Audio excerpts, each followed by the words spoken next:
Yo guys, welcome back to a new Akuma anime video. Today, we are diving into the gritty world of the anime, Gangsta. We start right in the action with our two main characters, Nicolas and Worick. We see them watching a woman through a window, who we later learn is Alex. These two aren't exactly heroes. They're known as handymen. When there's trouble in the city, or someone needs to be cleared out of the way, they get the call. Worick handles the business side and takes the payments. Meanwhile, Nicolas handles the violence, usually beating several guys to a pulp in the process.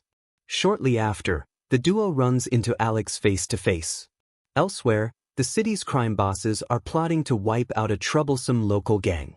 It turns out, even the police need help with this one. They hire Worick and Nicolas to take out a drug-dealing gang leader in the district. Nicolas steps up. Even though the enemies have guns, he takes out the leader's entire squad with just a sword in seconds. During this brutal fight, we learn something crucial. Nicolas is actually deaf. We also hear him referred to as a dog tag carrier. With the job done, and Alex's former boss now dead, Worick offers the homeless girl a place to stay. In episode 2, we meet Nina. She's a young girl working as a nurse for a local doctor. She comes to the handymen with a request. A so-called Twilight is threatening the clinic. Nicolas immediately heads out. Now, you need to know what a Twilight or a tag is. In this world, they are super soldiers. They are so OP that normal humans don't stand a chance. Nicolas is one of them. His dog tag shows his rank as A0, which is insanely high. We see him in action against the threat, and it's not even close. The enemy only holds a rank of B2, and Nicolas crushes him. Alex starts settling into her new life. She answers phones and helps out around the office. But while shopping for cigarettes with Nicolas, a shopkeeper gives her a grim warning. She says, "Don't plan on living a long life if you stay with those two." Later, Worick goes to collect payment from a man named Monroe. Monroe has a new job for them. He wants security for a party at a brothel, just in case rival gangs try anything. At the police station, we learn Worick has a nickname. They call him Mr. Memory.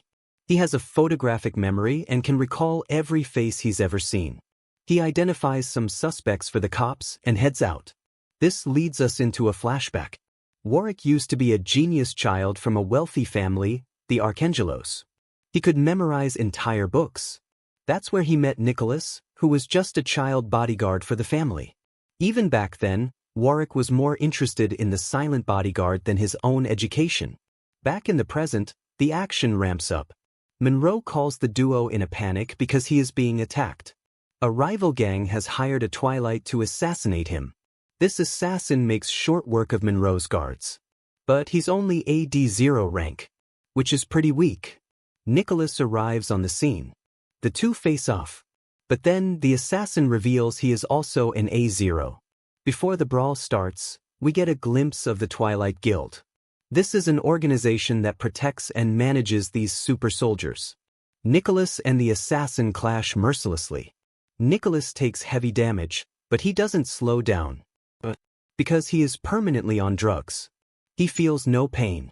Some people call this fake strength, claiming Nicolas is actually weaker than his rank suggests, and that he's just doping to keep up. Just as the fight is about to turn deadly, the Twilight Guild intervenes and stops the match. Worick rushes a battered Nicolas to the doctor. The assassin, whose name is Doug, is also brought in for treatment. It turns out the whole thing was a mistake. Doug wasn't supposed to accept a hit on Monroe without the guild's permission. So, the two enemies end up getting patched up side by side. Doug gets suspended by the mercenary guild for his screw-up. Meanwhile, Alex is trying to bond with them. She's curious about their dark past. She even starts learning sign language so she can talk to Nicolas. She convinces Nick to let her stay with them a little longer. We then get a tragic flashback explaining Worick's eye patch. His abusive father caught him smoking and burned his eye out with a cigarette. Nicolas saw this happen. In a rage, the young Nicolas slaughtered Worick's father and the guards. He tried to take his own life afterward, but Worick stopped him. As the episode wraps up, we spot a creepy little boy and his sister collecting bloody dog tags off corpses. Keep an eye on them.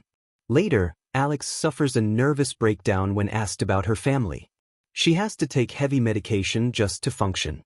To lift the mood, Worick takes Alex to that club party they were hired to protect.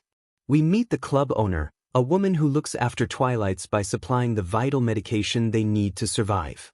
The party is going great, and Alex even sings a song for the crowd until rival gang members crash the scene. Naturally, Worick and Nicolas take them out. But the peace doesn't last. In the next episode, a gang leader chases some low-level Twilights into the club. Suddenly, that creepy boy from earlier walks in with his sister. And this is where it gets crazy. These two are monsters. The club's bodyguards don't stand a chance. Just as things look hopeless, a high-ranking official from the mercenary guild appears and captures the boy. But with his sister's help, he manages to escape. After the chaos, Nicolas is back at the doctor getting stitched up.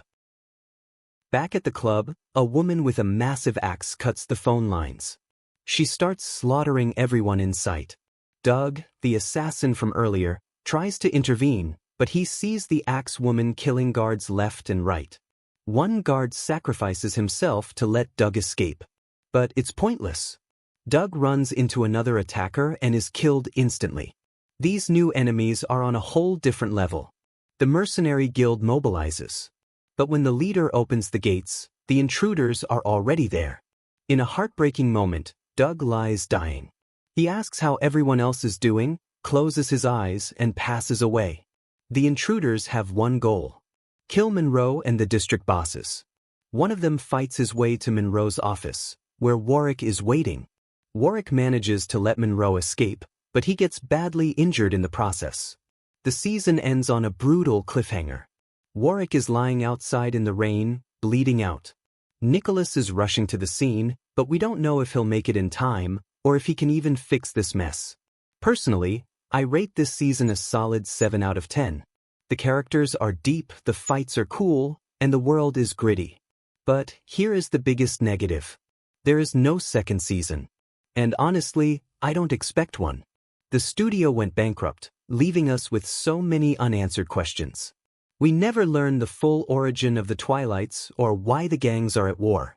It is a crying shame we won't get a sequel. I hope you enjoyed the recap anyway. Maybe we'll get a miracle and see a season 2 someday. Have a good day.